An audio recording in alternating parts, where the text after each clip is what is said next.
سامعین کرام، آپ سن رہی ہیں ایک دلچسپ اردو جاسوسی کہانی جس کا نام ہے میں ایک جاسوس تھا۔ یہ اس سلسلے کی قسط نمبر 12 ہے۔ مجھے امید ہے آپ کو میری یہ کاوش پسند آ رہی ہوگی۔ آپ نے اگر ابھی تک میرا چینل کہانی گھر سبسکرائب نہیں کیا تو ابھی میرے چینل کو سبسکرائب کر کے بیل نوٹیفیکیشن آن کر لیجئے تاکہ آنے والی ہر نئی کہانی کی اطلاع بر وقت آپ تک پہنچ سکے۔ شام کو 5 بجے واپس آنے کا وعدہ کر کے میں روانہ ہو گیا۔ کلکتہ بھی اس وقت جاگ گیا تھا۔ دریائے ہگلی کے کنارے آباد اس شہر کے لاکھوں مکینوں میں سے اکثر و بیشتر اپنے اپنے دھندوں کے لیے گھروں سے باہر آ چکے تھے۔ اسی ہجوم میں بھی سڑکوں پر مٹر گشت کرنے لگا۔ میدان سے ہوتا ہوا لوئر چت روڈ پر آ گیا اور وہاں سے گھومتا گھماتا آخر ذکریہ اسٹریٹ کی طرف آ نکلا۔ یہاں زیادہ تر آبادی مسلمانوں کی تھی۔ ایک بڑی سی سرائے کے نزدیک لوگوں کے ہجوم نے میرے پاؤں پکڑ لیے تھے۔ میں وہیں رک گیا، دیکھوں تو تماشا کیا ہے، اور وہ نظارہ دیکھ کر میرا دل خون کے آنسو رونے لگا۔ چند بنگالی نوجوان لڑکیوں کو لوگوں نے گھیرے میں لے رکھا تھا۔ یہ وہ بدقسمت مشرقی پاکستان کی مسلمان لڑکیاں تھیں جو اپنے اہل خانہ کے ساتھ بھارتی پراپوگنڈا کا شکار ہو کر یہاں چلی آئی تھیں۔ پہلے تو یہ لوگ سرحدی اضلاع میں لگے شرناتری کیمپوں میں آتے تھے، پھر سیالدہ سے ہوتے ہوئے کلکتہ کی طرف نکل جاتے تھے، کیونکہ شرنارتھریوں کے نام پر حاصل ہونے والی مقامی اور بین الاقوامی امداد بھارتی سرکار خود ہضم کر جاتی تھی یا مکتی باہنی کی بھیںٹ چڑھا دیتی تھی، اور ان بد نصیبوں کو اپنا پیٹ بھرنے کے لیے کلکتہ کا رخ ہی کرنا پڑتا تھا۔ کلکتہ میں ان کے لیے زندہ رہنے کا صرف ایک ہی راستہ تھا کہ وہ اپنی عزت بیچیں یا پھر بھوکے مر جائیں، کیونکہ ایک سوچے سمجھے منصوبے کے تحت انہیں مزدوری کرنے کے مواقع نہیں دیے جاتے تھے، تاکہ یہ بدبخت لوگ اتنے مجبور ہو جائیں کہ اپنے ہاتھوں اپنی غیرت کو سولی پر چڑھا دیں۔ پہلے پہل تو یہ بدقسمت کنبے اپنے ساتھ لایا ہوا مال و متاع اونے پونے داموں بیچ کر زندگی بسر کرتے، اور جب زادِ راہ ختم ہو جاتا تو افلاس کے ہاتھوں مجبور ہو کر یہ مکروہ دھندا اپنا لیتے۔ زمانہ غلامی میں شاید اس طرح کنیزوں اور غلاموں کی منڈیاں لگتی ہوں گی، جس کا نظارہ یہاں دیکھنے میں آ رہا تھا۔ مکروہ چہرے والے چانکیاں کے خبیث چیلے کھا جانے والی نظروں سے ان کا جائزہ لیتے، انہیں ٹٹول ٹٹول کر ان کی قیمت کا تعین کرتے، قیمت چکاتے اور بے کسی کی ان تصویروں کو بغل میں دبا کر اپنی راہ لیتے۔ عزتوں کا یہ کوڑیوں کے مول نیلام کیسا اندوہناک المیہ تھا، اس کا احاطہ الفاظ میں ممکن ہی نہیں۔ حیرت تو اس بات پر ہوتی تھی کہ آخر شرنارتھیوں کو بھارتی حکومت نے اپنے شہروں میں آنے جانے کی اجازت کیوں دے رکھی تھی۔ حالات نے اب یہ ثابت کر دیا تھا کہ یہ سب کچھ ایک سوچے سمجھے منصوبے کے تحت کیا جا رہا تھا۔ کسی قوم کو ذلیل و خوار کرنا مقصود ہو تو حملہ آور قومیں سب سے پہلے دشمن کی بہو بیٹیوں کی عصمت پر ڈاکہ زنی کرتی ہیں، انہیں بے غیرت بنا کر ان کے تشخص میں دراڑیں ڈال دی جاتی ہیں، اور کرداروں میں ایسے شگاف بنا دیے جاتے ہیں کہ وہ جب چاہیں ان رخنوں میں سے دخل اندازی کر سکیں۔ اس مداخلت پر مغلوب کچھ نہیں کہہ پاتے، احتجاج بھی نہیں کر سکتے کہ ضمیر تو ان کے پہلے ہی اپنی قیمت پا چکے ہوتے ہیں۔ بھارت کے اس سب سے بڑے شہر کلکتہ کی مقامی مسلمان آبادی اتنی غریب تھی کہ سوائے کڑنے کے اور کچھ نہیں کر سکتی تھی۔ یہ حالت مسلمانوں کی ہی نہیں، یہاں بسنے والے تمام مذاہب کے لوگوں کی تھی۔ بھارتی حکومت پر جنگی جنون کا بھوت اس بری طرح سوار تھا کہ اس نے جنتا کی تمام ضروریات کو نظر انداز کر کے اپنی تمام تر توانائیاں مشرقی پاکستان پر غاصبانہ یلغار کے لیے وقف کر دی تھی۔ یہ مناظر دیکھ کر میرا دل اپنی بد قسمتی پر خون کے آنسو رویا۔ بڑے دکھی دل کے ساتھ میں واپس آ رہا تھا۔ ذکریہ اسٹریٹ کے ایک کونے پر کھڑے ایک بوڑھے مشرقی پاکستانی نے، جس کے ساتھ سکڑے سمٹے دو بچے بھی بیٹھے تھے، بھیک مانگنے کے لیے میری طرف ہاتھ بڑھایا۔ ان کی حالت دیدنی تھی۔ مجھے بجائے رحم کے ان پر غصہ آ رہا تھا۔ تم سالہ ایک دم بے غیرت ہے، ادھر آزادی کا نعرہ لگاتا ہے، ادھر اپنی عورتوں کا دھندا کرتا ہے۔ میں نے کلکتہ لہجے میں اسے غصے سے گھورتے ہوئے کہا، ہم دھوکے میں مارا گیا صاحب، ہمارے ساتھ بہت ظلم ہوا ہے۔ ادھر مجیب ہم سے بولا، پنجابی تم پر ظلم کرتا ہے، تمہارا حق کھاتا ہے۔ ادھر اندرا حکومت ہم سے بولا کہ ہم تمہیں بھارت دے گا، تمہیں بچائے گا، تم پنجابیوں سے لڑو۔ صاحب، ہمیں مجیب اور اندرا نے مار ڈالا۔ صاحب، ہم بے غیرت نہیں ہیں، ہم بزدل بھی نہیں ہیں، ہمیں تو اپنوں نے مار ڈالا۔ وہ قریباً سسکیاں لے کر رونے لگا۔ بوڑھا ماجھی میرے سامنے ہاتھ پھیلائے ندامت کے آنسو بہا رہا تھا، لیکن میرے سامنے اس سمے پورا پاکستان ابھر آیا تھا، جہاں کی سنہری ریت پوری آب و تاب سے چمک اٹھتی تھی، اور جہاں کی مٹی سے سر نکالنے والے پٹسن کے ریشے میری آنکھوں کو خیرہ کرنے لگے تھے، جہاں کے لہلہاتے کھیتوں میں دور دور تک بچھی ہوئی دھان کی فصلیں مجھے شوق نظارہ دینے لگی تھی، اور جہاں اس وقت آفتاب طلوع ہو رہا تھا۔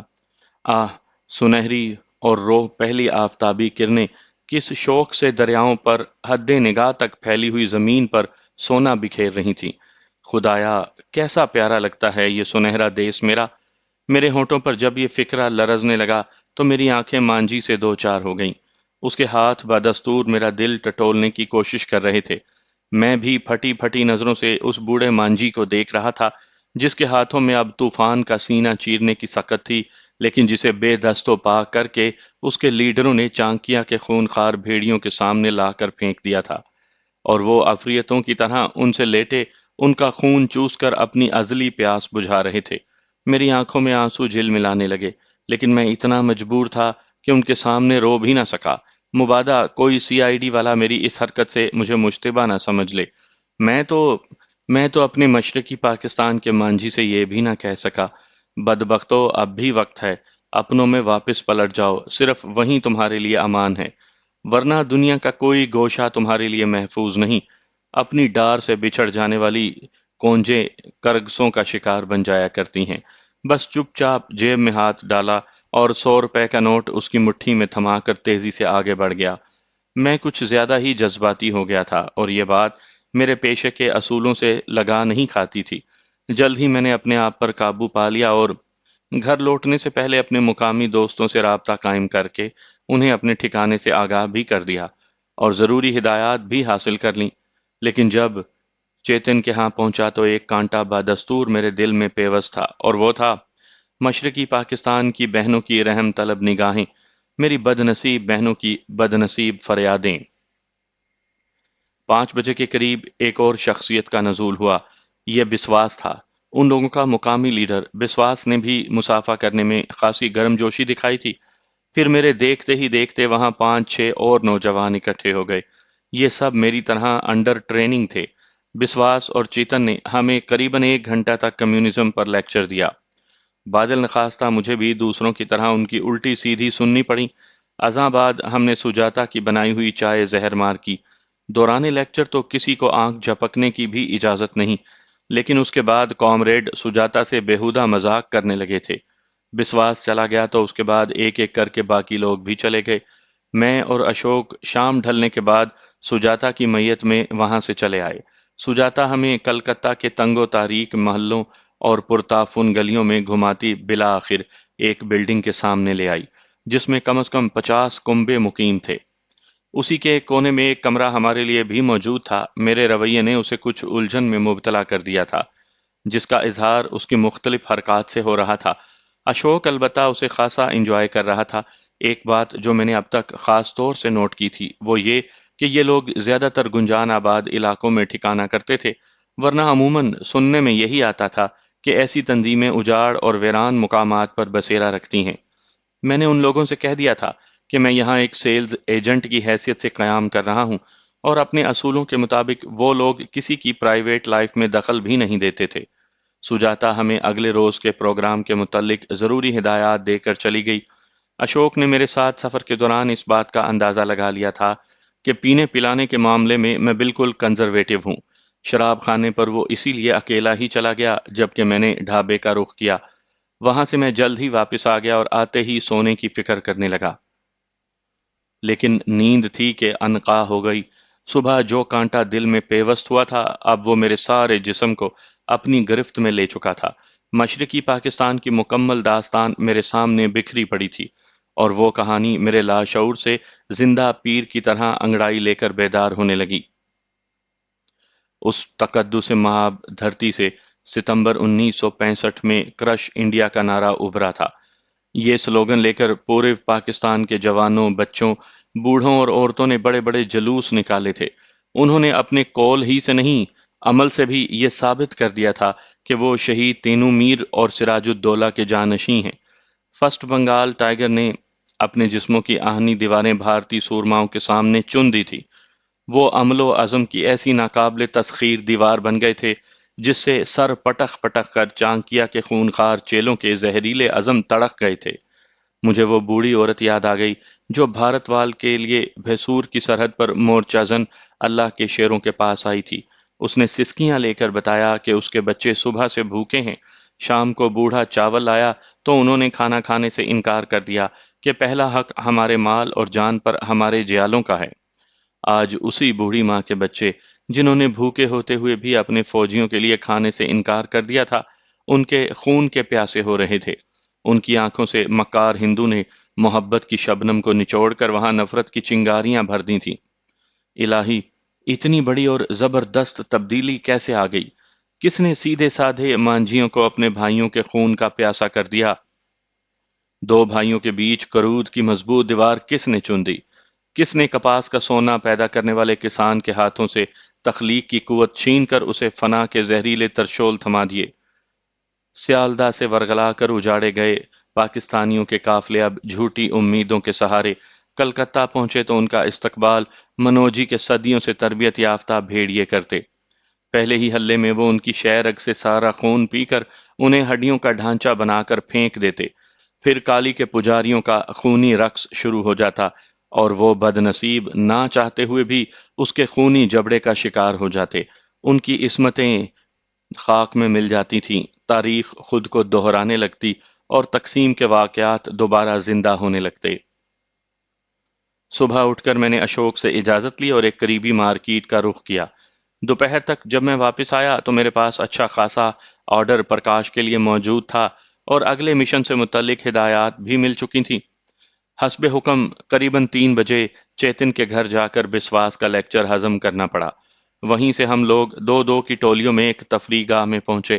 تفریح گاہ سمندر کے کنارے بنائی گئی تھی جہاں ایک لانچ ہمارے لیے تیار کھڑی تھی۔ اس علاقے سے متعلق میری معلومات صفر تھیں۔ جس وقت ہم اس جزیرے میں پہنچے، سورج سمندر کے گہرے پانیوں میں ڈوب رہا تھا۔ یہ جزیرہ غیر آباد دکھائی دیتا تھا۔ مخالف سمت کھڑی ماہی گیروں کی مچھلیاں پکڑنے والی لانچوں سے یہ احساس ہوتا تھا کہ جیسے یہ جزیرہ یہاں مچھلیاں پکڑنے والوں کا وقتی مسکن ہے۔ بعد میں میرے علم میں یہ بات آئی کہ یہ لوگ نکسل باڑی ہی تھے جو ماہی گیری کے بھیس میں یہاں قیام کرتے تھے، اور یہ جگہ ایک طرح سے ان کے ٹریننگ سینٹر کی حیثیت رکھتی تھی۔ میری حیرت کی انتہا نہ رہی جب مجھے یہ علم ہوا کہ تقریبی کارروائیوں کی انسٹرکٹر سجاتا ہے۔ میری طرح یہاں 3 اور نئے شکار بھی موجود تھے۔ ہم چاروں کو سجاتا نے پستول کا استعمال کرنے سے متعلق بتانا شروع کیا، اور جب عملی مظاہرے کا وقت آیا تو میری کارکردگی اس سے بھی بہتر تھی۔ پہلے ہی روز میں نے انہیں دستی بم بھی استعمال کر کے دکھا دیا۔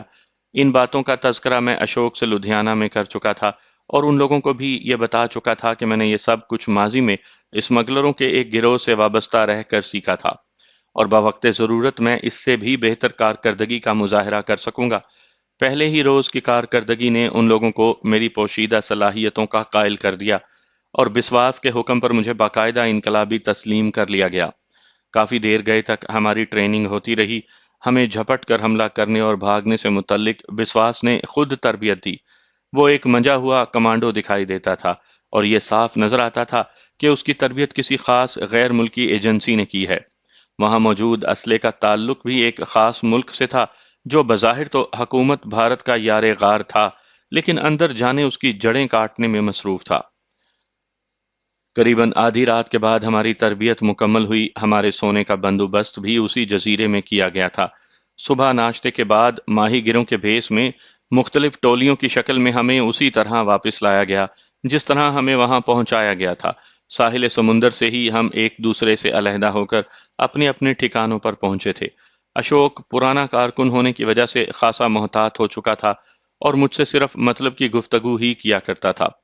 وہ تو اوپر کمرے میں چلا گیا، میں نے قریبی ہوٹل کا رخ کیا۔ اپنی تربیت کے مطابق ہوٹل میں ایک علیحدہ کیبن میں بیٹھا تھا۔ یہ دوسرے درجے کا معمولی سا ہوٹل تھا، لیکن یہاں زیادہ تر شرفا قسم کے لوگ ہی آیا کرتے تھے۔ ایک بیرے کو میں نے چائے لانے کو کہا۔ چائے اور ایک بند لفافہ اکٹھے ہی مجھ تک پہنچے تھے۔ لفافے سے ایک چھوٹا سا روکا برآمد ہوا۔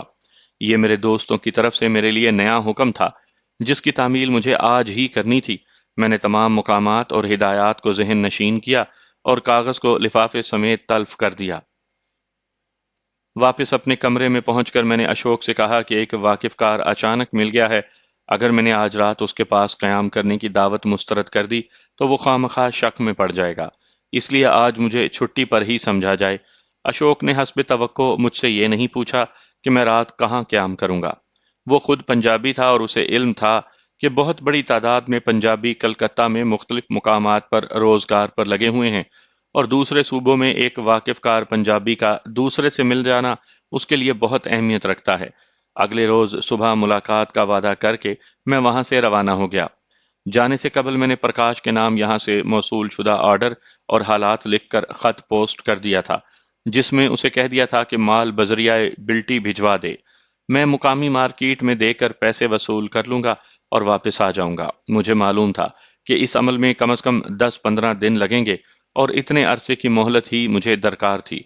پونم کو میں نے علیحدہ خط لکھا تھا جس میں بابو جی سے متعلق کی جانے والی جعلی کوششوں کی روداد سنائی تھی۔ اس کی جدائی کا رونا اور جلدی واپسی کا وعدہ، جس شدت سے وہ میری منتظر تھی مجھے اس کا احساس تھا۔ میں نے اسے ماتا اور موسی جی کا دل بہلائے رکھنے کو خاص طور سے لکھا تھا کہ میری غیر موجودگی میں اسے گم سم رہ کر گھر والوں کو پریشانی میں مبتلا نہیں کرنا۔ شام تک کا وقت میں نے اپنے ٹارگٹ سے متعلق مقامات کے تفصیلی مطالعے میں بسر کیا، فرار کے امکانات کا بھرپور جائزہ لیا، اور رات کو قریباً 10 بجے میں ساحل سمندر کے نزدیک ایک مخصوص مقام پر دبکا آنے والے حالات کا منتظر تھا۔ میں نے سادہ لباس زیب تن کر رکھا تھا اور اندھیرے کا ایک حصہ دکھائی دے رہا تھا۔ ویسے بھی یہ ڈھلتے چاند کی رات تھی۔ سمندر میں بہت دور کہیں کہیں مختلف بحری جہازوں کی روشن بتیاں کسی تھال میں رکھے ننھے سے دیے کی مانند دکھائی دیتی تھی۔ یہ علاقہ بندرگاہ سے کچھ زیادہ دور نہیں تھا اور کسی بھی وقت ساحلی محافظوں کے اس طرف آ نکلنے کے امکانات موجود تھے۔ ٹھاٹھے مارتے سمندر کی پرشور لہریں مجھ سے چند گز کے فاصلے پر ساحلوں سے سر پٹکتی جھاگ اڑاتی واپس اپنے پانیوں میں غرق ہو رہی تھی۔ میں لہروں پر نظریں جمائے بیٹھا تھا جہاں سے ہندوستان کا ماضی ابھرتا ڈوبتا اور میرے ذہن کو مختلف دھاروں پر بہاتا رہا۔ کبھی تو میرے تصور میں مسلمان مفتوحوں کے وہ بحری بیڑے ابھرتے جو انہی سرکش موجوں کو چیرتے سمندری طوفانوں سے ٹکراتے ہزاروں میل کا فاصلہ طے کر کے یہاں آئے، اور براہمنوں کے غرور کو پاؤں تلے روندتے انہی ساحل سے آگے بڑھ کر سارے ہندوستان پر چھا گئے۔ ان کی شمشیر جہانگیر کچھ اس انداز سے جہاندار ہوئی کہ بت صنم خانوں میں سہم سہم گئے۔ سمندر کی لہروں نے ان کی عظمتوں کو خراج عقیدت پیش کیا۔ آہن پوش لشکریوں کے سیلاب ان کی مجاہدانہ یلغار سے یوں ڈر کر بھاگے جیسے سورج کی تیز شعائیں اندھیروں کو چاٹ جاتی ہیں۔ بلند و بالا اور مضبوط قلعے ان کے جگر شگاف نہروں سے دہل گئے۔ نخوت اور غرور و تکبر کے بڑے بڑے لات و منات ان کے جذبوں کی شدت سے زمین بوس ہو گئے۔ انہوں نے مہا بھارت کا طلسم پاش پاش کر دیا اور کالی کے خونخوار پجاریوں کو وہ سبق سکھایا کہ ان کی جھوٹی تاریخ کو ان کے زام سمیت غرق ہونا پڑا۔ تصویر کا اگلا منظر بدلتا تو عیسائی راہبوں کے بحرے کلکتہ کے پانیوں میں ابھرتے اور سفید چمڑی والے سیاہ دلوں کے مالک سوداگر نظر آئے جو تاجر بن کر آئے اور لٹیرے بن کر یہاں قابض ہو گئے۔ مسیحائی کے روپ میں انہوں نے ایسی ایسی نشتر زنی کی کہ تاریخ کے سینے میں سیاہ شگاف ڈال دیا۔ تیون اور سراج الدولہ ایسے ہزاروں شہیدوں نے اپنے مقدس خون کا نذرانہ انہی ساحلوں کے نظر کیا تھا۔ اس دھرتی نے کتنے شہیدوں کا خون پیا اور پیاسی کی پیاسی ہی رہی۔ آج پھر چانکیا کے خونخوار بھیڑیے انہی ساحلوں سے اٹھ کر پوربیو پاکستان کی تقدس مآب دھرتی کا رخ کر رہے تھے۔ لہو کی چاٹ ان کو کشاں کشاں اس طرف بہائے لے جا رہی تھی۔ قریباً 2 گھنٹے مجھے یہاں ہونے کو آئے تھے۔ میں بار بار بےتابی سے اپنے ہاتھ پر بندھی گھڑی کی سوئیوں کا جائزہ لیتا اور دوبارہ میری نظریں سمندر کے پرشور لہروں پر محیط ہو جاتی۔ 2 گھنٹے کے صبر آزما انتظار کے بعد امید کی کرن اندھیرے میں اس ٹارچ کی روشنی بن کر ابھری جو ایک سٹیمر سے جو ساحل سے آ لگا تھا چمکی تھی۔ یہ سٹیمر صرف اس لحاظ سے تھا کہ اس میں ایک انجن فٹ تھا، ورنہ تو کشتی ہی تھی، اور میرے خیال کے مطابق آنے والوں نے اس کا انجن کچھ فاصلے پر بند کر دیا تھا اور وہ اسے چپوں اور لہروں کی مدد سے یہاں تک لائے تھے۔ ٹارچ کی سبز روشنی 3 بار وقفے وقفے سے جل کر بجھی تھی۔ جواب میں دھڑکتے دل سے اپنی جگہ سے باہر نکلا اور ساحل پر پہنچ کر جواب میں وہی سگنل دہرا دیا۔ سگنل موصول کرتے ہی میں نے سٹیمر کو کنارے کی طرف بڑھتے دیکھا۔ میں وہیں ساحل سمندر پر زمین سے چپکا آنے والے واقعات کا منتظر تھا۔ اندھیرے میں ایک سائے کو میں نے اپنی طرف بڑھتے دیکھا۔ میرے دائیں ہاتھ میں پکڑے پستول کے دستے پر میری گرفت کچھ اور مضبوط ہو گئی۔ نووارد نے یہ احساس ہوتے ہی کہ وہ میرے قریب پہنچ چکا ہے، تیز سرگوشی میں کوڈ ورڈ دہرایا۔ جواب میں نے بھی زمین سے اٹھتے ہوئے اسے مخصوص جواب دیا۔ اب ہم دونوں ایک دوسرے کے آمنے سامنے کھڑے تھے، لیکن میری طرح اس نے بھی اپنا چہرہ کچھ اس طرح چھپا رکھا تھا کہ سوائے ہماری آنکھوں یا ماتھے کے کچھ حصے کے اور کچھ دکھائی نہیں دیتا تھا۔ ایک مرتبہ پھر ہم نے کوڈ ورڈز کا تبادلہ کیا اور مطمئن ہوتے ہی آنے والے نے اپنی جیکٹ میں ہاتھ ڈال کر ایک سر بمہر لفافہ میری طرف بڑھا دیا۔ میں نے لفافہ وصول کرتے ہی اسے اپنی جیکٹ میں محفوظ کر لیا۔ ابھی بمشکل ہم نے یہ عمل مکمل کیا تھا کہ فضا میں اچانک بوٹس کے انجنوں کی زوردار آواز گونج اٹھی۔ اس کے ساتھ ہی سمندر میں اس جگہ سے کچھ فاصلے پر کھڑے جہاز کی اوٹ سے 2 تیز رفتار بوٹس بجلی کی سی تیزی کے ساتھ ہماری طرف بڑھتی نظر آئیں۔ خدا حافظ، میں نے اپنے ساتھی کی پیٹھ پر تھپکی دی۔ گڈ لک، اس نے بھی جواب میں وہی عمل دہرایا۔ اس کے ساتھ ہی میں اندھیرے میں رینگ گیا۔ ابھی بمشکل چند گز ہی بھاگ پایا تھا کہ میرے عقب میں نیوی کی گشتی گن بورڈ پر نصب ایمپلیفائر سے ہالٹ کی آواز گونجی۔ اس کے ساتھ ہی میرے تعاقب میں سرچ لائٹ کی تیز روشنیاں بھی لپکیں۔ ہالٹ کی گونجدار آوازوں کا گلا فائرنگ کی ریٹ سے ٹوٹا۔ میرے دوست شاید ساحل پر پوزیشن لے کر انہیں آگے بڑھنے سے روک رہے تھے۔ اس طرح اصل میں وہ مجھے یہاں سے نکل جانے کا موقع فراہم کر رہے تھے۔ فائرنگ کی آواز کے ساتھ ہی اگر میں بھاگتا بھاگتا زمین بوس نہ ہو جاتا تو گن بوٹس کی طاقتور مشین گنوں سے میرے تعاقب میں آنے والی گولیاں مجھے چاٹ جاتیں۔ اندھیرے میں سرخ شعلے ایک قطار کی صورت میں سر سے کچھ اوپر دائیں بائیں سے گزرتے مجھے صاف دکھائی دے رہے تھے۔ میرا دل اپنی تیز ترین دھڑکنوں کے ساتھ جانے کیسے ابھی تک میرے پہلو میں موجود تھا۔ کانوں میں فائرنگ کی زوردار آوازوں سے زیادہ شوں شوں اور شائیں شائیں گونج رہی تھی، جو عموماً ایسے ماحول میں دل و دماغ کو گھیر لیتی ہیں۔ ہتھیلیاں پسینے میں بھیگ رہی تھیں، لیکن یہ ساری وقتی کیفیت تھی جو صرف چند لمحوں کے لیے مجھ پر طاری ہوئی، اور جب چند سیکنڈ بعد میرا ذہن بیدار ہوا تو سب کچھ خلاؤں میں کھو گیا۔ اب میں تھا اور میری جولانیاں، میری شریانوں میں انگارے تڑپنے لگے تھے۔ خطرے کے احساس نے ساری توانائیاں مجتمع کر کے مجھ میں سمو دی تھیں۔ میری آنکھیں آگ اگلنے لگیں اور جسم میں ایسی پھرتی سما گئی کہ جیسی حملے کے وقت چیتے میں سما جاتی ہے۔ جھاڑیوں کی اوٹ میں لڑکتا، کروٹیں بدلتا، اٹھ اٹھ کر بیٹھتا اور بیٹھ بیٹھ کر اٹھتا، میں بمشکل 3-4 منٹ کے بعد ان کی رینج سے نکل چکا تھا، یا کم از کم اس پوزیشن میں آ گیا تھا کہ اٹھ کر تیز رفتاری سے بھاگ سکوں۔ اور اگلے چند منٹوں میں دیوانہ وار اپنے ذہن میں حفظ شدہ ایک سمت کا تعین کر کے بھاگ رہا تھا۔ اس اثنا میں کچھ سائے بھی مجھے اپنے دائیں بائیں بھاگتے دکھائی دے رہے تھے۔ یہ وہی دوست تھے جو اپنا سٹیمر پیچھے چھوڑ آئے تھے۔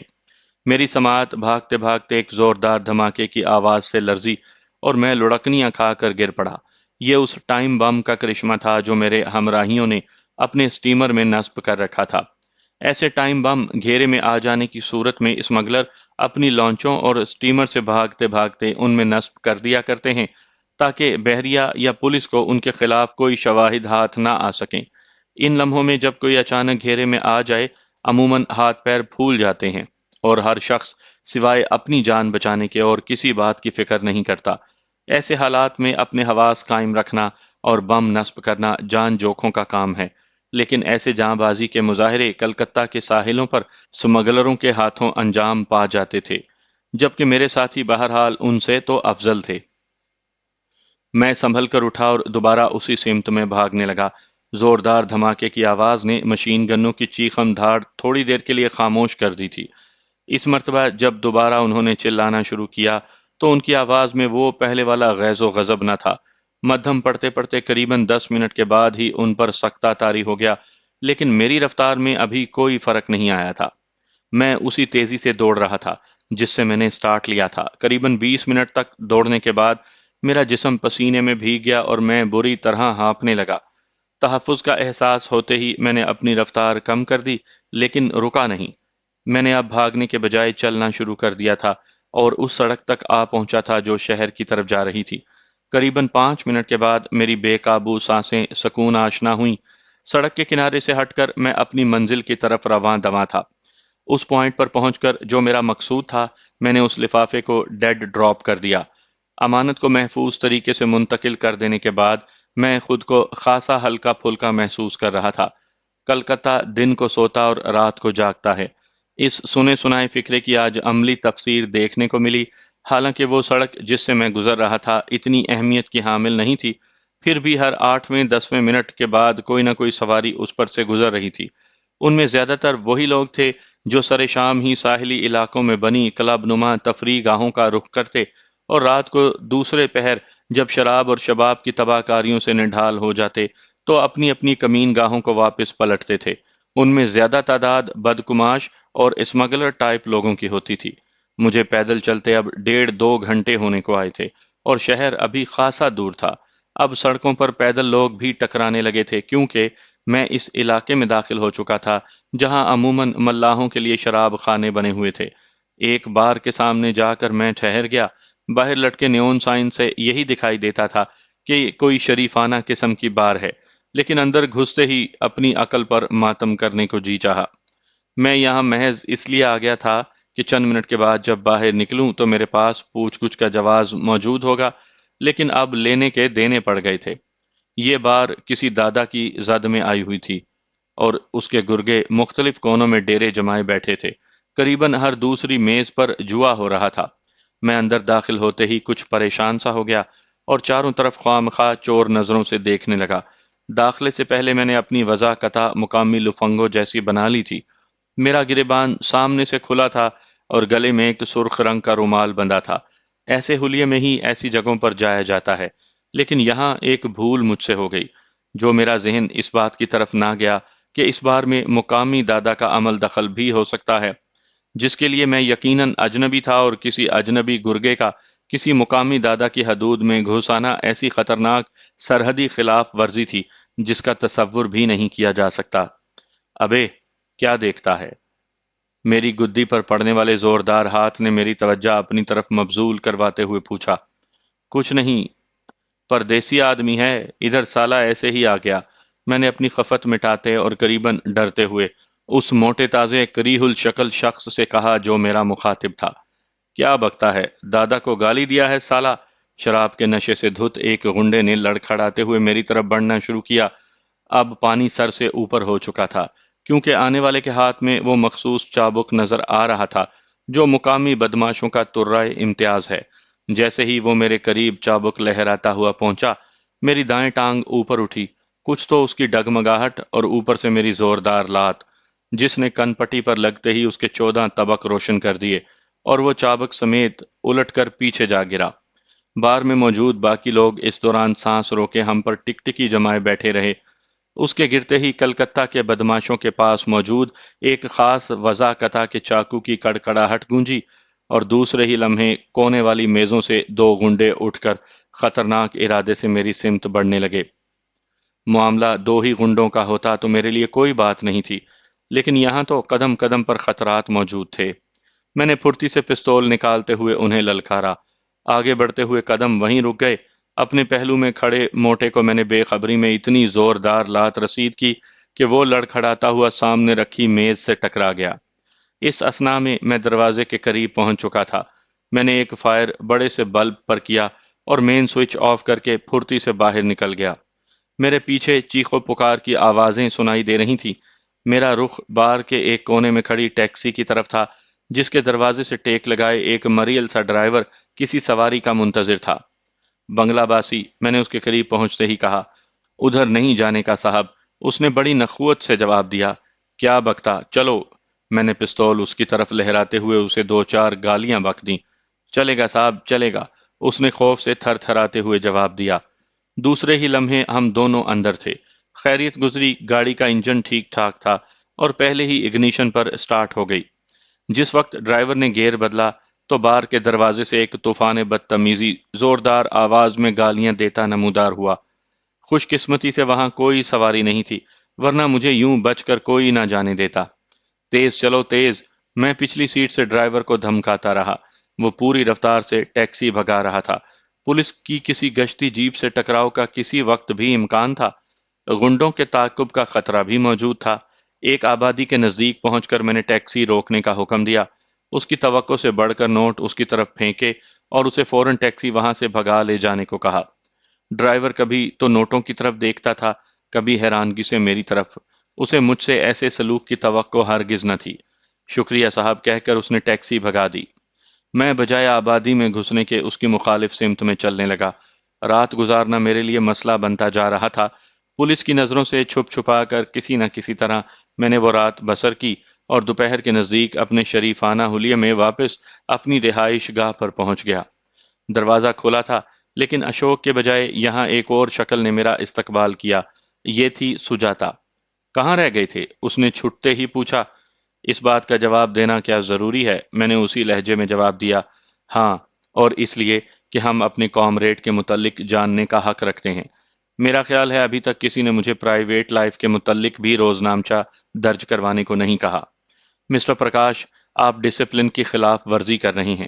مس سجاتا، آپ میرے پھڈے میں خواہ ٹانگ اڑا رہی ہیں۔ میں نے دوبارہ جواب دیا۔ چند لمحوں تک وہ ٹکٹکی باندھے مجھے گھورتی رہی۔ میں بھی ہونکوں کی طرح منہ پھلائے کھڑا رہا۔ ٹھیک ہے، ابھی نئے آئے ہو، جلد ہی تمہیں علم ہو جائے گا کہ سینئرز کا احترام کرنا چاہیے۔ مجھے اس بات سے انکار کب ہے کامریڈ؟ آپ مجھے تحریک سے متعلق کوئی بھی حکم دیں، میں تعمیل کروں گا، میں نے ایک پلنگ پر بیٹھتے ہوئے کہا۔ سجاتا کے ساتھ ایسا سلوک شاید آج تک کسی نے نہیں کیا تھا۔ وہ بگڑی ہوئی رئیس زادی تھی، گھر میں بھی اسے حاکم کی حیثیت حاصل تھی، اور یہاں بھی میرا مغرور قسم کا رویہ اور مار دھاڑ سے متعلق پہلے سے تربیت یافتہ ہونے نے اسے بہرحال کچھ سوچنے پر مجبور کر دیا۔ کامریڈ، برا مت مناؤ، اس نے نرمی سے میرے کندھے پر ہاتھ رکھتے ہوئے کہا۔ آل رائٹ، میں نے کندھے جھٹکتے ہوئے جواب دیا۔ اوکے، جیسی تمہاری مرضی، کہہ کر وہ کمرے سے ملحقہ رسوئی میں چلی گئی۔ 3 دن تک یہی معمولات رہے۔ دن کو لیکچر ہضم کرنا پڑتے اور رات کو وہی ٹھا ٹھا اور دوسری تخریب کاری کی ٹریننگ۔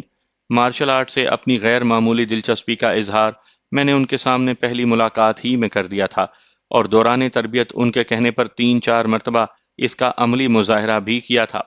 سجاتا کے رویے میں اب خاصی تبدیلی آ چکی تھی۔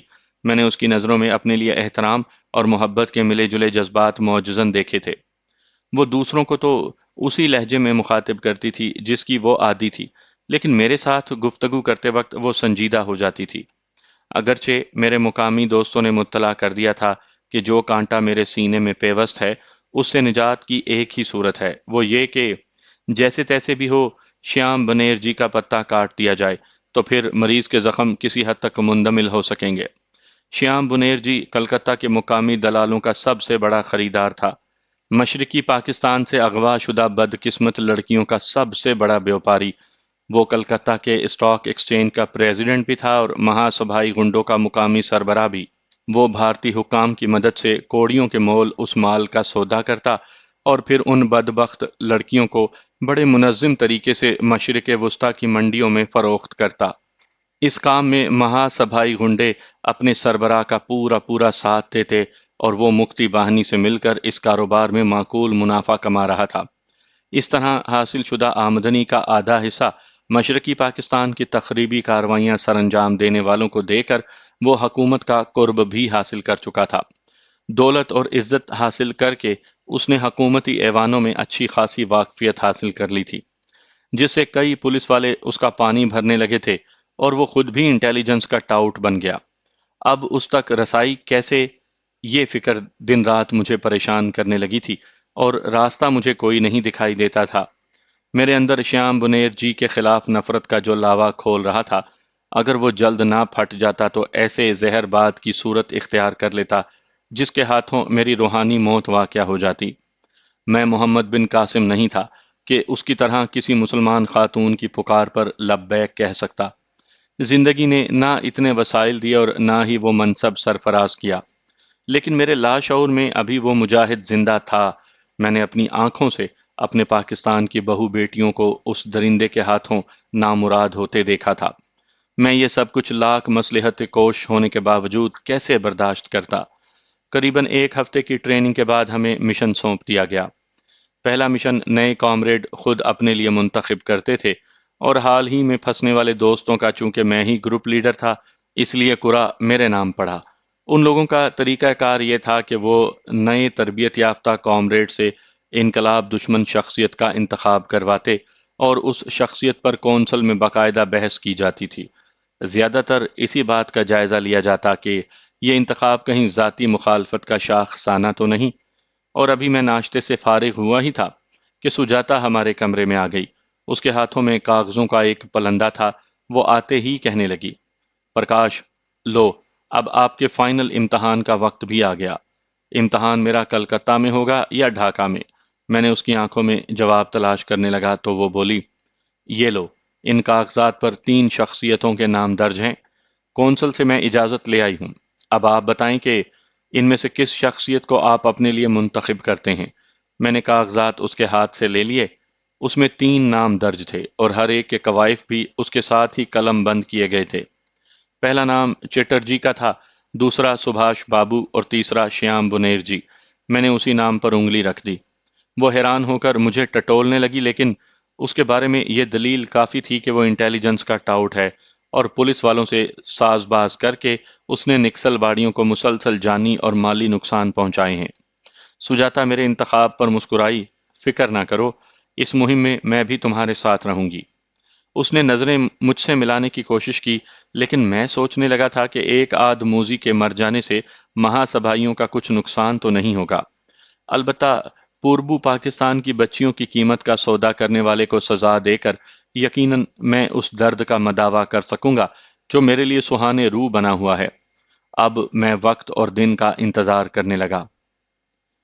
اسی روز لدھیانہ سے ٹرک بلٹی بھی بذریعہ ڈاک موصول ہو گئی۔ پرکاش نے ایک لمبا چوڑا خط بھی اس کے ساتھ ہی لکھا تھا، جس میں اس نے مجھ سے التجا کی تھی کہ میں بزنس کو پرماتما کے رحم و کرم پر چھوڑ دوں اور اس کے لیے نہیں تو کم از کم پونم کے لیے ہی فوراً واپس لوٹ آؤں۔ اتمام حجت کے لیے اس نے مال بھیج دیا تھا۔ میں نے ٹرکوں کے اڈے سے پتہ کیا تو پنجاب سے 2 دن کے بعد مال پہنچنے کی خبر ملی۔ میں نے پرکاش کو لکھ دیا کہ مال کی تقسیم اور بل وصول کرتے ہی میں واپس آ جاؤں گا۔ شیام بنیر جی کو بم کے دھماکے سے ہلاک کرنے کا پروگرام طے ہوا۔ نکسل باڑی اگر چاہتے تو اسے گولی کا نشانہ بھی بنا سکتے تھے، لیکن ان کا مقصد قتل سے زیادہ دہشت پھیلانا ہوتا ہے، اس لیے عموماً وہ ایسے ہی طریقے اختیار کیا کرتے ہیں۔ اس کی رہائش کلکتہ کی ایک جدید اور ماڈرن طرز کی کالونی میں تھی جو سمندر کے نزدیک حال میں ہی تعمیر ہوئی تھی، جہاں رہائش پذیر لوگوں میں سے کوئی بھی کروڑ پتی سے کم نہیں تھا۔ بنیر جی کو بھی دوسرے امیر لوگوں کی طرح نکسل باڑیوں کا دھڑکا لگا رہتا، اس لیے اس نے اپنی کوٹھی پر خصوصی پہرے کا بندوبست کر رکھا تھا۔ اس کی حفاظت حکومت کے آدمی نہیں بلکہ مہا سبھائی غنڈے کرتے تھے۔ کوٹھی پر 24 گھنٹے پہرا لگا رہتا تھا۔ بنیر جی کو قتل کرنے کی مہم کی کمان سجاتا کو سونپی گئی تھی۔ اس کے ساتھ میں اور 2 اور مقامی ورکر تھے۔ ہمارے پاس شیام بنیر جی کے معمولات کا ریکارڈ موجود تھا اور یہ بات ہماری ثوابدید پر منحصر تھی کہ ہم اسے کسی نائٹ کلب میں مارنا پسند کرتے ہیں یا اس کے دولت خانے پر۔ سجاتا نے میرے ساتھ مشورہ کرنے کے بعد اس کے گھر کا انتخاب کیا تھا، کیونکہ سنسان علاقہ ہونے کی وجہ سے یہاں فرار کے مواقع زیادہ تھے۔ اس کے علاوہ ہمارے دونوں ساتھی نئے تھے اور ایسی کسی بھی مہم میں وہ پہلی مرتبہ حصہ لے رہے تھے۔ ان سے یہ امید کرنا کہ وہ بھرے پورے مجمع میں کوئی کارنامہ کر گزریں گے ذرا مشکل ہی نظر آتا تھا۔ شیام بنیر جی کی واپسی قریباً 11 بجے رات کو ممکن تھی۔ ہمارے دونوں مقامی کامریڈز ضروری ساز و سامان سمیت سرے شام ہی وہاں پہنچ گئے تھے، جبکہ میں اور سجاتا 10 بجے کے قریب ایک بھاری بھرکم رائل فیلڈ موٹر سائیکل پر وہاں پہنچے۔ سجاتا نے اینگلو انڈین لڑکیوں کا بھیس بدل رکھا تھا۔ اس کے بیگ نما بٹوے میں دستی اور دھواں پھیلانے والے بم موجود تھے۔ موٹر سائیکل ڈرائیونگ کا کمال میں نے اسے اچھی طرح دکھایا تھا اور اس سلسلے میں اس کی بے اختیار داد بھی وصول کر لی تھی۔ آبادی سے کچھ فاصلے پر درختوں کے ایک جھنڈ کے نزدیک ہمارا ایک ساتھی پہلے سے ہی منتظر تھا۔ اس سے تازہ ترین رپورٹ حاصل کر کے ہم نے اسے آگے بھیج دیا۔ سجاتا کی ہدایت پر میں نے موٹر سائیکل کو وہیں چھپا دیا تھا، خود ہم دونوں بھی وہیں چھپ کر بیٹھ رہے۔ ایک کھلونا نما ننھا سا ٹرانسمیٹر ہمارے پاس موجود تھا جس کی رینج بمشکل 15-20 میل تک تھی۔ ایسے ٹرانسمیٹر کلکتہ کے دوسرے درجے کے بدماشوں کے پاس بھی عام طور پر ہوتے تھے۔ شیام بنیر جی جس نائٹ کلب میں رنگ رلیاں منا رہا تھا اس کے باہر ہمارا ایک اور ساتھی اسی قسم کے ٹرانسمیٹر کے ساتھ موجود تھا۔ جیسے ہی شیام بنیر جی وہاں سے نکلتا اس کی اطلاع ہمیں مل جاتی، جس کے بعد ہی اصل میں ہمارا کام شروع ہونا تھا۔ سجاتا اور میں چپ چاپ ایک درخت سے ٹیک لگائے آنے والے حالات کے منتظر تھے۔ کیا محسوس کر رہے ہو؟ اس نے بڑا زو معنی فکرہ کہہ کر سکوت توڑا۔ نارمل، میں نے مختصر سا جواب دیا۔ کامریڈ، میں ایتھیسٹ یعنی لا مذہب ہوں۔ یہ میری پہلی مہم بھی نہیں۔ تمہیں بھی علم ہوگا کہ میں نے اپنے باپ کو اپنے ہاتھ سے گولی ماری تھی۔ مجھے کبھی احساس نہیں ہوا کہ میرا یہ فعل اچھا تھا یا برا۔ تمہارے پاس احساس کرنے کے لیے وقت ہی کہاں ہے؟ میں نے اسے ٹوکتے ہوئے طنزیہ لہجے میں کہا۔ ہاں، تم ٹھیک کہتے ہو، میں بے حس ہو چکی ہوں، ذہنی اور جسمانی دونوں طور سے۔ لیکن آج مجھے کچھ عجیب سا لگ رہا ہے۔ میرے ہاتھوں درجنوں کامریڈ تربیت پا کر نکلے ہیں۔ خود مجھے چاروں موز مدار نے تربیت دی تھی، لیکن جب سے تمہارے ساتھ ملاقات ہوئی ہے مجھے کچھ بے کلی سی لگی رہتی ہے۔ ایک عجیب طرح کا احساس کبھی کبھی ذہن پر چھا جاتا ہے۔ میں محسوس کرنے لگتی ہوں کہ میں غلط تھی اور غلط ہوں۔ جو عظیم مقصد لے کر میں آئی تھی وہ تمام سپنے تو بکھر کر رہ گئے۔ میں بری طرح پھنس چکی ہوں۔ ان لوگوں کے بیچ کبھی کبھی تو دل چاہتا ہے کہ سب کچھ چھوڑ چھاڑ کر بھاگ جاؤں۔ پھر بھاگ کیوں نہیں جاتی؟ میں نے اس کی بات اچک لی۔ کاش تمہیں اس بات کا جواب دے سکتی، لیکن نہیں۔ 3-4 ماہ ہمارے ساتھ رہو گے تو سب کچھ سمجھ جاؤ گے۔ تم سوچ رہے ہوگے کہ میں شاید تمہیں ورگلانے یا تحریک سے تمہاری وفاداری کا امتحان لینے کے لیے ایسی باتیں کر رہی ہوں۔ تمہیں سوچنا بھی یہی چاہیے، لیکن ایسی بات نہیں۔ اگر تم یہ سب کچھ ہائی کمان تک پہنچا دو تو جانتے ہو میرا انجام کیا ہوگا؟ چند لمحے توقف کرنے کے بعد اس نے کہا، ایک بدترین موت۔ پھر وہ خاموش ہو کر خلاؤں میں کچھ ڈھونڈنے لگی، شاید اپنا چھینا ہوا ماضی تلاش کر رہی تھی۔ اس کی گفتگو میں کچھ ایسی بات ضرور تھی جس نے مجھے کچھ دیر کے لیے اس کے متعلق سوچنے پر مجبور کر دیا۔ میں اس کے لیے اب خاصی ہمدردی محسوس کرنے لگا تھا۔ میری توقعات کے برعکس وہ صرف عورت ہی نکلی تھی۔ سجاتا، تمہاری باتوں پر غور کرنے کو جی چاہتا ہے۔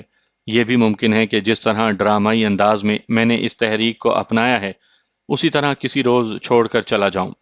مجھے نہ کسی نے یہاں آنے کے لیے مجبور کیا ہے اور نہ کوئی مجھے جانے سے روک سکے گا، لیکن نہ جانے میں یہ کیوں چاہتا ہوں کہ شیام بنیر جی بھی کتے کی موت مارا جائے۔ میرے منہ سے آخری فقرہ بالکل لاشعوری طور پر نکلا تھا۔ پرکاش، مجھے علم ہے، مجھے یہ بھی علم ہے کہ تم پرکاش نہیں ہو۔ میری ریڑھ کی ہڈی میں سنسنی کی ایک تیز لہر دوڑ گئی۔ وہ بہرحال ایک تربیت یافتہ تخریب کار تھی۔ یہ بھی ممکن تھا اس کے روابط کسی غیر ملکی ایجنسی سے رہے ہوں، کیونکہ ایسی تحریکیں ان کے تعاون کے بغیر نہیں چلا کرتیں۔ بڑا زبردست ڈائلاگ بولا ہے کامریڈ۔ میں نے حتی الوسع کوشش کی کہ میری آواز پرسکون رہے۔ اس کے ساتھ ہی میرا ہاتھ جیکٹ کی جیب میں رینگ گیا۔ پرکاش، تم جو کوئی بھی ہو، مجھے اس سے غرض نہیں، لیکن تم نے اپنی صلاحیتیں آزمانے کے لیے غلط میدان منتخب کیا ہے۔ ابھی اس کی بات بمشکل مکمل ہوئی تھی جب اس کی گود میں رکھے ٹرانسمیٹر پر سگنل موصول ہوا۔ کم آن کامریڈ، اس نے ٹرانسمیٹر آف کرتے ہوئے مجھ سے بڑے سرد لہجے میں کہا۔ میں اپنی جگہ سے اٹھا اور موٹر سائیکل کے پہلو میں لٹکے تھیلے سے اسٹین گن نکال کر اس میں میگزین فٹ کرتا ہوا واپس آ گیا۔ ہم دونوں نے وہاں سے اٹھ کر سڑک کے کنارے اگی جھاڑیوں میں پوزیشن سنبھال لی تھی۔ بنیر جی کے تعاقب میں ہمارا ساتھی بھی آ رہا تھا۔ اس نے ہی ہمیں بنیر جی کی گاڑی کی نشاندہی کرنی تھی۔ یہ سڑک کچھ زیادہ آباد نہیں تھی، کیونکہ یہ کالونی کو آنے اور جانے کا راستہ تھا۔ عام شاہراہ بھی نہیں تھی۔ ہماری موجودگی کے دوران بمشکل 2 یا 3 کاریں یہاں سے گزری تھیں۔ دھڑکتے دل کے ساتھ سڑک پر نظریں جمائے اسٹین گن تھامے میں سجاتا کے ساتھ بنیر جی کا منتخب تھا۔ جب سڑک پر بہت دور روشنیاں جگمگائیں، اس کے ساتھ ہی سجاتا کا ٹرانسمیٹر جگا۔ آ رہا ہے، کاریں 2 ہیں، مختصر سا پیغام ملا اور سلسلہ ختم۔ دوسری کار میں یقیناً اس کے محافظ ہوں گے۔ سجاتا نے فوراً دونوں مقامی ساتھیوں کو جو یہاں سے کچھ فاصلے پر تھے اپنے نزدیک پہنچنے کا حکم دیا تاکہ مقابلے کی صورت میں تناسب برقرار رہے۔ ٹرانسمیٹر اپنے بیگ میں رکھ کر اس نے مضبوطی سے میرا ہاتھ دبایا۔ اس کی آنکھوں میں اس لمحے سارے جہان کی محرومیاں سمٹ آئی تھیں۔ مجھے وہ قاتلہ اور خونخوار ڈائن کی بجائے کسی کانوینٹ کی ننھی منی سی بچی دکھائی دے رہی تھی۔ کاریں اب لمحہ با لمحہ نزدیک آتی جا رہی تھی۔ سجاتا میرا ہاتھ چھوڑ کر تیزی سے آگے کی طرف رینگ گئی۔ ہم دونوں میں اب قریباً 8-10 گز کا فاصلہ ہو چکا تھا۔ جب اگلی کار اس کے نزدیک پہنچ گئی، یکے بعد دیگرے 2 ہینڈ گرنیڈ کار کے آگے پھٹے اور اس کے پرخچے اڑ گئے۔ دوسری کار والوں نے بریک لگانے میں خاصی تیزی دکھائی تھی، لیکن وہ بھی اس دھماکے سے متاثر ہوئے بغیر نہ رہ سکے اور کار ڈرائیور کے کنٹرول سے باہر ہو کر سڑک کے کنارے لگے ایک درخت سے ٹکرا کر رک گئی۔ سجاتا تیزی سے واپس میری طرف پلٹی، لیکن ٹھوکر کھا کر گر گئی۔ دوسری کار میں سوار لوگ تربیت یافتہ معلوم ہوتے تھے۔ بنیر جی کی جلتی کار کی روشنی میں نے 3 سایوں کو چھلانگے لگاتے دیکھا، جنہوں نے زمین پر گرتے ہی تربیت یافتہ فوجیوں کی طرح پوزیشنیں سنبھال لی تھیں۔ انہوں نے شاید سجاتا کو بھاگتے دیکھ لیا تھا۔ یکے بعد دیگرے 3 گولیاں اس کی پشت میں لگیں اور وہ لڑکھڑا کر مجھ پر آ رہی۔ میں نے لیٹے لیٹے پہلو بدلا اور اسٹین گن کا فائر اس طرف کھول دیا۔ اس کے ساتھ ہی ہمارے دونوں ساتھیوں نے قریب سے فائرنگ شروع کر دی۔ کار سواروں نے ہماری تعداد زیادہ دیکھ کر جان بچانے میں ہی عافیت سمجھی اور بھاگ اٹھے۔ 2 بھاگتے ہوئے مہا سبھائی تو میری اسٹین گن نے چاٹ لیے، جبکہ تیسرے کو مارنے کی سعادت دوسرے کامریڈ نے حاصل کی۔ اس کے ساتھ ہی میں نے سجاتا کا ہاتھ پکڑ کر اسے اوپر اٹھانا چاہا، جو زمین پر لیٹی کرا رہی تھی، لیکن سجاتا اٹھ نہ سکی۔ میں نے اسے کندھے پر لادا اور موٹر سائیکل کی طرف دوڑ لگا دی۔ موٹر سائیکل کے قریب پہنچنے تک وہ نیم بے ہوش ہو چکی تھی۔ اس کے تمام کپڑے خون میں تر تھے۔ فائرنگ آٹومیٹک رائفل سے کی گئی تھی، جس کی گولیاں جسم میں گھسنے کے بعد پھٹتی ہیں اور اندرونی نظام کو کاٹ کر رکھ دیتی ہیں۔ میں نے اسے سہارا دے کر اٹھنا چاہا، لیکن سجاتا نے ہاتھ کے اشارے سے مجھے منع کر دیا۔ اب وہ اٹھنے کے قابل نہیں رہی تھی۔ میں نے سہارا دے کر اسے درخت سے ٹیک لگا کر بٹھا دیا، خود اس پر جھکا تاکہ اس کے زخموں کا جائزہ لے سکوں۔ پرکاش، ٹھہرو، میری بات سنو، میرے پاس وقت کم ہے۔ اس نے نحیف سی آواز میں مجھے مخاطب کیا۔ سجاتا، حوصلہ کرو، میں اس کے علاوہ اسے اور کیا کہتا؟ پرکاش، میں اب بچ نہیں سکتی۔ مجھے اس بات کا احساس ہو گیا تھا کہ یہ میری آخری مہم ہے۔ مجھے تم پر کوئی حق نہیں، میں بہت بری عورت ہوں۔ مجھے علم ہے پرکاش کہ تم مجھ سے نفرت کرتے ہو۔ میں ہوں ہی نفرت کے قابل، لیکن مرتے وقت مجھے اقرار کرنا ہے کہ میں اپنی فطرت کے خلاف تم سے محبت کرنے لگی ہوں۔ یہاں سب نے مجھے کھلونا جان کر مجھ سے کھیلا ہے۔ تم اس کی آواز لڑکھڑانے لگی۔ میری حالت غیر ہو رہی تھی۔ سجاتا، پرماتما کے لیے ایسی بات نہ کہو۔ تم بہت گریٹ ہو۔ سجاتا، تم نے عظیم انقلاب کے لیے اپنے باپ کو مار ڈالا۔ اس نے میری بات خود ہی مکمل کر دی۔ نہیں پرکاش، یہ سب بکواس ہے۔ کوئی انقلاب نہیں آئے گا۔ سب ذلیل لوگ ہیں، دوسری حکومتوں سے مال کھاتے ہیں۔ پرکاش، مجھے وچن دو، تم یہاں سے چلے جاؤ گے۔ اس نے میرا ہاتھ دونوں ہاتھوں میں تھام کر ملتجی نگاہوں سے میری طرف دیکھا۔ ہاں ہاں سجاتا، میں چلا جاؤں گا، میں تمہیں بھی، میں نے تیزی سے کہنا چاہا، لیکن اس کی گردن ایک طرف ڈھلک گئی۔ سارے جیون میں صرف ایک تم آئے تھے، وہ بھی۔ اس نے ایک لمحے کے لیے گردن اٹھا کر میری طرف دیکھا اور ہچکی کے ساتھ اس کی اکھڑی سانسوں کا تانا بانا منتشر ہو گیا۔ میں ابھی تک پھٹی پھٹی نگاہوں سے اس کے چہرے کو تک رہا تھا۔ مرنے کے بعد اس کی تمام کرختگی اور نحوست ختم ہو چکی تھی، اور اس کے چہرے پر ملائمت اور معصومیت سے مٹائی تھی، اور وہ کسی دوسری دنیا کی مخلوق دکھائی دینے لگی تھی۔ میں نے اپنے ذہن کو جھٹکا دیا اور حقیقت کی دنیا میں واپس لوٹ آیا، جہاں کسی بھی لمحے پولیس کی آمد متوقع تھی۔ میں نے ریزہ ریزہ دل کے ساتھ اس کو زمین پر لٹا کر اس کی تلاشی لی اور تمام اشیاء اپنی جیبوں میں ٹھونس لیں۔ اسے آرام سے زمین پر لٹا دیا تاکہ اس کی پرسکون نیند میں خلل نہ آئے۔ تھوڑی دیر کے بعد ہی میں بڑے دکھی دل سے موٹر سائیکل کو ان محفوظ راستوں پر اڑائے لے جا رہا تھا جو فرار کے لیے ہم نے پہلے ہی سے منتخب کر رکھے تھے۔ محفوظ ٹھکانے پر کامریڈ میرے استقبال کے لیے موجود تھے۔ صبح کے اخبارات میں شیام بنیر جی کی موت کی خبر جلی سرخیوں کے ساتھ شائع ہوئی تھی، اور پولیس نے اس کی موت کا ذمہ دار بھی نکسل باڑیوں ہی کو ٹھہرایا۔ اس خبر کے ساتھ ہی ایک گمنام لڑکی کی لاش کی تصویر بھی چھاپی گئی تھی، جس پر پولیس نے مجرموں کی ساتھی ہونے کا شک ظاہر کیا تھا، اور ہم نے بھی اپنی ہنگامی میٹنگ میں اس بدنصیب حسینہ کی موت پر اسے خراج تحسین پیش کیا اور تھوڑی دیر کے بعد اسے بھلا دیا۔ میرے اس پہلے ہی کارنامے نے اس حلقے میں میرے وقار کو بڑھا دیا، اور میں یہ سوچنے لگا تھا، دیکھیں میرے لیے اب کون سا محاذ تجویز کیا جاتا ہے۔